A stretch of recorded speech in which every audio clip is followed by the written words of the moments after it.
সনাতনী হিসেবে বলবো, ভারত সরকার নিশ্চিতভাবে কাজ শুরু করেছেন এবং চরম পরিণতির জন্য ডক্টর ইউনূসের সরকার প্রস্তুত থাকুন। চরম পরিণতি আপনারা দেখতে পাবেন, চরম পরিণতি।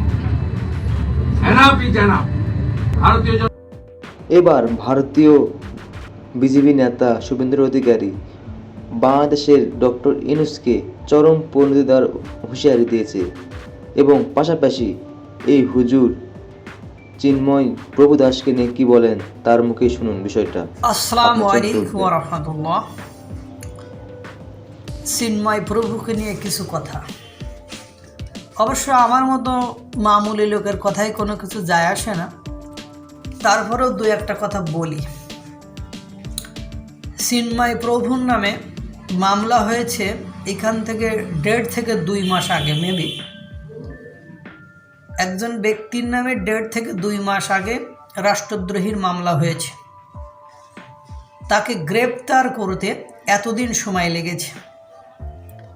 আমার কথা হলো, উনি যদি বড় ধরনের অফেন্ডার হন তাহলে তার যেদিন মামলা হয়েছিল তার পরদিনই গ্রেপ্তার করার কথা। কিন্তু দুর্ভাগ্য হলো সত্য যে তাকে গ্রেপ্তার করা হয়নি। রংপুরে ইস্কনদের যে ইস্কন অর্থাৎ হিন্দু জাগরণী মঞ্চ নাকি হিন্দুদের যে সংগঠন, তাদের ব্যাপক একটা জনসমাবেশ হয়েছিল।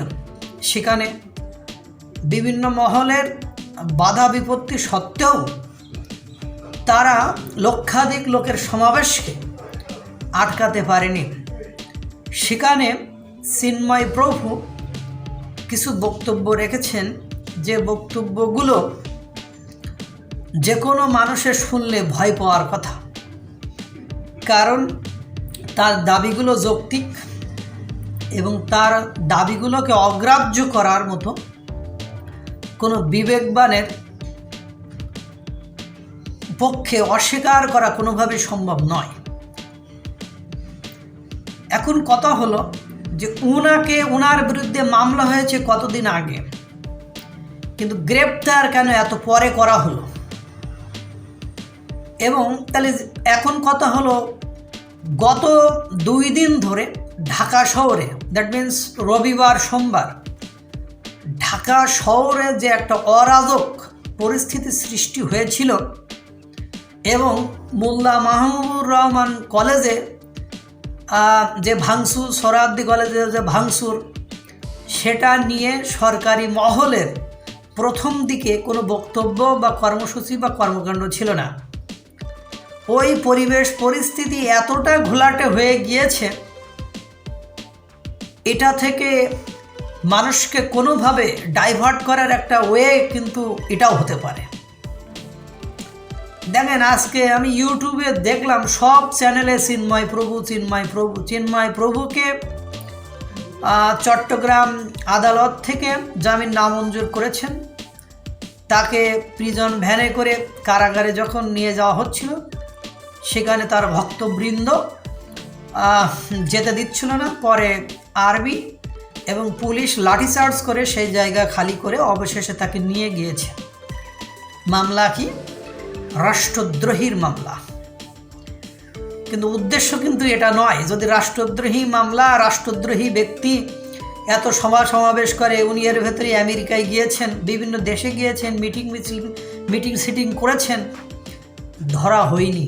কিন্তু হঠাৎ করে কালকে যে কেন ধরা হলো আমার ফাঁকা মাথায় ঢুকছে না, তাই একটু শেয়ার করলাম আর কি। রাষ্ট্রদ্রোহী মামলা, তার সংবিধান ছুঁয়ে যারা শপথ করে, তারা যে সংবিধানের বিধি লঙ্ঘন করে, সংবিধানের সংবিধান আগে 72 সংবিধান এখনো বাতিল হয়নি। সেই সংবিধানের একটা ধারায় ছিল শেখ মুজিবের ছবি সর্বত্রই রাখতে হবে। ওই সংবিধানে হাত রেখে, ওই সংবিধানে প্রতিজ্ঞা করে যারা ক্ষমতায় আসলো, তারা শেখ মুজিবের ছবি সংবিধান পরিবর্তন না করে, বিচারালয়ের আইন ব্যবস্থার পরিবর্তন না করে নামালো। তা এই সংবিধান লঙ্ঘন করা কি অপরাধ নয়? মাসুদ কামাল স্যার বলেছিলেন সংবিধান লঙ্ঘনের দায়ে এদের ফাঁসি হবে। তাদের তো আজও কিছু হয় নাই।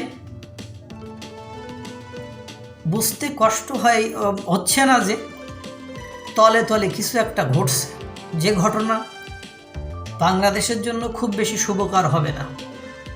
আমি যতদূর জানি ইসকন একটা আন্তর্জাতিক সংস্থা।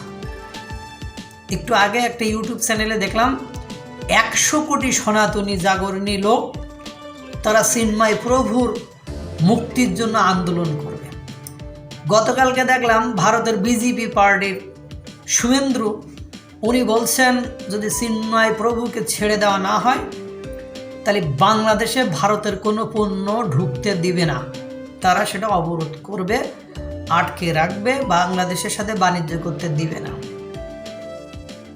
ভাই, সর্বত্রই ষড়যন্ত্র দেখে সবাইকে দমন করার কারণেই কিন্তু সাধারণ জনগণ একজনকে অপছন্দ করেছিল। আপনারাও কিন্তু ধীরে ধীরে ওই পথে হাঁটছেন। হয়তোবা আপনারা মিডিয়ার মুখ বন্ধ করছেন, আমাদের মতো লোকদেরকে মুখ বন্ধ করছেন। এভাবে করে কিন্তু একটা রাষ্ট্র চলতে পারে না রে ভাই। অনেক কিছু শেখার আছে, জানার আছে, বোঝার আছে। কিছু কিছু জিনিস ছাড় দিতে হয়, ছাড় দিলেই নিজেদের জন্য পথ সুগম হয়। কিছু কিছু জায়গায় হাত দিতে নেই, হাত দিলে হাতটা নষ্ট হয়ে যায়। আপনারা আমাদের চেয়ে বিচক্ষণ, আপনার কাছে সমস্ত শক্তি আছে, তাই বলবো ইসকনকে নিয়ে বাংলাদেশে যে আন্দোলন বা যে জঙ্গি সংগঠন বলা হচ্ছে, এটা কিন্তু আন্তর্জাতিক সংগঠন। বিশ্বের অন্যান্য দেশে কোনো দেশ কি এটা বন্ধ করে দিয়েছে বা এটাকে আন্তর্জাতিক মহলে এটাকে অস্বীকার করেছে? আমি তারেক, গণ অধিকার পরিষদের তারেক দেখলাম, ও বলছে যে এই চিন্ময় প্রভু নাকি 2021 সালে বলেছিল যে ইসকনের জন্মই হয়েছে শেখ হাসিনাকে ক্ষমতায় বসানো। সেটা কতটা সত্য আমি জানি না, উনি একটা ভিডিওতে দেখিয়েছিলেন। এখন ঘটনা হয়েছে, আমাদের দেশে অনেক রাজনৈতিক ধর্মীয় প্রতিষ্ঠান আছে, রাজনৈতিক দল আছে, ধর্মীয় সংগঠন আছে, তারাও তো ওই দলকে ক্ষমতায় রাখার জন্য ডিক্লেয়ার দেয় বা কাজ করে থাকে।